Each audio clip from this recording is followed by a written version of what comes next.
अरे 170 आ गए, बहुत बढ़िया। 160 शाबाश। 140, 175 इन फिजिक्स, 156 बहुत ही बढ़िया। 610 ओवरऑल आए हैं। हेयर कट का टाइम नहीं मिला है, ठीक है। हाँ बहुत बढ़िया। हाँ इस बार मार्क्स आपके काफी अच्छे आए हैं, मैं देख रहा हूं। एक बच्चा कह रहा है 180 में 180 आए हैं, बहुत बढ़िया। मजाक बात नहीं है वैसे तो, 170 से ज्यादा स्कोर करना या 160 से ज्यादा करना मजाक बात नहीं है। हाँ बहुत बढ़िया, शाबाश बेटा, बहुत ही बढ़िया। जैसा कि मैं आपके मैसेज देख पा रहा हूं, झूठ आप बोलते नहीं हो ये मुझे पता है, ठीक है। और मार्क्स आपके काफी अच्छे जा रहे हैं, ठीक है। जितने मैं कमेंट देख पा रहा हूं 180, 160, 175, 140, 167, ओके, इस प्रकार के मार्क्स आपके जा रहे हैं। 167 कैसे आए भाई? अच्छा 3 गलत कर दिए होंगे तूने, है ना? 3 गलत कर दिए होंगे, हाँ ठीक है। 3 गलत किए होंगे तो कितने जाएंगे फिर? हैं? 4 गलत किए, 4 गलत कर दिए होंगे शायद। चलो छोड़ो, जैसे भी आए हैं, ठीक है, ओके बहुत बढ़िया। पेपर इजी था, यस पेपर आसानी था। मैं देखा आसानी था पेपर में, तो कोई दम नहीं था, है ना? कोई दम नहीं था पेपर में तो। हर आ, बस मैं यही बात बोलूंगा, पेपर में डिस्कस आज नहीं करूंगा क्योंकि पेपर आसान था, ठीक है ना। और पेपर का हर एक एक सवाल आपको क्लास में कराया हुआ है, ठीक है। आप अगर क्लास बढ़िया तरीके से अटेंड कर रहे हो तो हर एक एक क्वेश्चन, हर एक एक सवाल आप जो है डेफिनेटली कर सकते थे। मतलब ये पेपर ऐसा था जिसमें आप 180 में 180 डेफिनेटली स्कोर कर सकते थे, और काफी बच्चों ने किया भी है। तो मैं आपसे बोलूंगा कि घर पे जाके अगर किसी बच्चे से जो सवाल गलत हो गए तो मैं उसको यही बात बोलूंगा, बेटा घर पे जाके एक बार सवाल जरूर देख लेना। आ रही बात समझ में? ठीक है। किसी की मान के चले 140 मार्क्स आए हैं तो उसके 40 मार्क्स क्यों नहीं आ पाए, प्लीज वो वजह फाइंड आउट करने की कोशिश करो। आ रही बात समझ में? क्योंकि वो पेपर अगर मैं आपको ऐसे केपीपी के फॉर्म में अभी दे दूं तो आप ऑलमोस्ट सारे सवाल कर लोगे, सारे सवाल कर लोगे।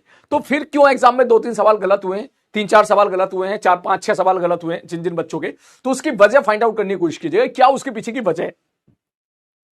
आ रही बात समझ में? क्लियर है? ओके। और जिन बच्चों के मार्क्स 120 से कम है, फिजिक्स में बात कर रहा हूं मैं, 120 से कम है, तो मैं उनसे बोलूंगा बेटा सबसे पहले आप जो बेसिक फंडामेंटल हमारे छोटे छोटे लल्लू लल्लू सवाल होते हैं ना, पहले उस पर कमांड करो। आप थोड़ी सी एक्स्ट्रा मेहनत आपको करनी पड़ेगी, मार्क्स आपके कमा रहे हैं तो भैया मेहनत जाहिर सी बातें करनी पड़ेगी आपको, ठीक। तो उसके लिए आप एक काम करो, सबसे पहले आप जो आसान आसान सवाल होते हैं, जो क्लास में छोटे छोटे सवाल होते हैं, उन्हीं क्वेश्चन की अच्छे से प्रैक्टिस करो।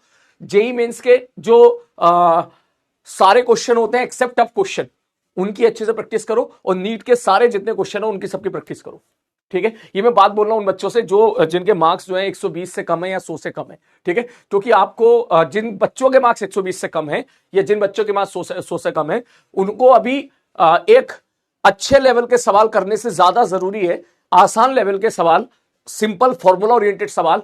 वो बच्चे घर पे जाके थोड़े ज्यादा प्रैक्टिस करें ताकि वो खिंच के 150 से ऊपर आ पाए। आ रही बात समझ में? क्लियर है? ओके। बाकी बेटा देख, ये तो चलता रहेगा, किसी कभी एक सब्जेक्ट में अच्छे मार्क्स आएंगे, कभी दूसरे में खराब आएंगे।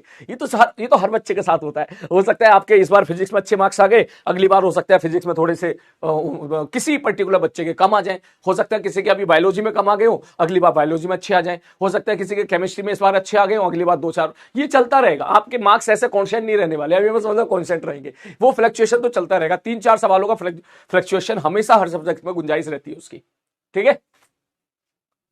ओके भाई, ठीक है।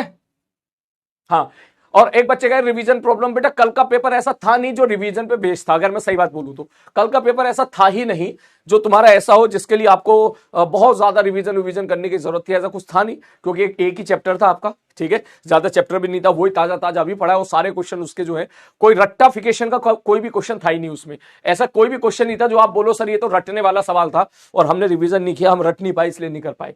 अगर आप पेपर देखोगे तो सारा पेपर थोड़ा थोड़ा पेन चलाने का था, 2-2 3-3 लाइन के थे। तो जो है इस चीज को जरा समझने की कोशिश कीजिएगा, ठीक है। चलो स्टार्ट करें फिर इसी बात पे।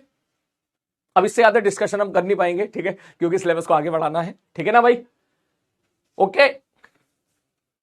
ओके बंधु, मैं बस एट लास्ट आपसे यही बोलूंगा, देखो जब तक आप पेपर में जो गलतियां करके आ रहे हो, जब तक आप वो गलतियां नहीं ठीक करोगे तब तक आपके मार्क्स पेपर में इंप्रूव नहीं होंगे।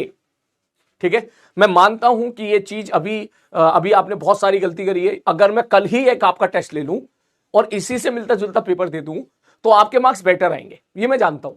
परसों एक और टेस्ट ले लूं तो आपके मार्क्स और बेटर आएंगे, उससे अगले दिन एक और टेस्ट ले लूं तो आपके मार्क्स और बेटर हो जाएंगे, ये बेटर होता जाए। लेकिन अभी अपन ये काम कर नहीं सकते, अभी हमको पढ़ना भी है, हमको सिलेबस भी आगे लेके जाना है।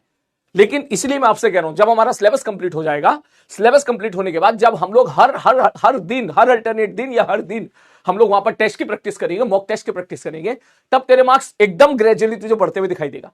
ठीक है, लेकिन वो तभी पॉसिबल हो पाएगा जब लास्ट तक जो भी मैं पढ़ा रहा हूं तो क्लास में टिका रहे, कुछ भी गिव अप ना करे, एटलीस्ट कम से कम तुझे सारी फंडामेंटल चीजें तुझे आती हो। अरे बस कंसेप्ट तेरे क्लियर हो बिल्कुल बढ़िया तरीके से, कंसेप्ट तेरे क्लियर वो ठीक है। एग्जाम में तूने 3-4 सवाल सिली मिस्टेक से निपटा दिए होंगे, 3-4 सवाल ऐसे होंगे जो तूने गलत पढ़ लिए होंगे, 3-4 सवाल हो सकते हैं ऐसे हो जो तूने गलत इंटरप्रेट कर लिए, या फिर जो है कैलकुलेशन मिस्टेक कर दी, या फिर 2-3 सवाल ऐसे होंगे जो तूने आते हुए भूल गया वहां पर, यार ये तो यार घर पे किया था। लेकिन तो इस तरह की गलती हो सकती है, स्वाभाविक सी बात है। ठीक, इस प्रकार से 6-7 सवाल आप हो सकता है एक एवरेज बच्चा निपटा देता हूं। ठीक है, और 7 सवाल निपटाने का मतलब है एक सवाल का नंबर तू जानता ही है। ठीक है, एक सवाल गलत करने से 5 नंबर का लॉस होता है, तो तुम्हारे फटाक से 30-35 मार्क्स कम हो जाएंगे। तो जो 180 आने चाहिए तो फटाक से 140 आ जाएंगे, किसी बच्चे के 150 आने चाहिए तो फटाक से 110 पे आ जाएगा वो। ठीक, तो जितना मैं समझ पा रहा हूं इस तरह की गलती आपसे हो रही होंगी। अगर मैं सही बात बोल रहा हूं तो जरा एक बार कमेंट बॉक्स में टाइप करना कि हाँ सर कुछ इसी प्रकार से ही हमारे साथ हो रहा है, बताना एक बार।